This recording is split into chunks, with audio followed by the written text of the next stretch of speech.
Chicken breast piece slice করে কাটা, সাথে দিয়েছি শিটাকি মাশরুম, তারপর দিয়েছি গালাঙ্গাল, তারপর দিয়েছি আদা কুচি, লাল মরিচের গুঁড়া, থাই রেড কারি পেস্ট একটু, তারপর red chilli sauce extra hot দিছি, তারপর সয় সস দিছি, তারপর লবণ দিছি, একটু সুগার দিছি।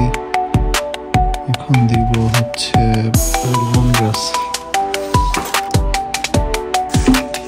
কর্নফ্লাওয়ার মিক্স ওয়াটার দিয়ে স্যুপ হয়ে গেছে।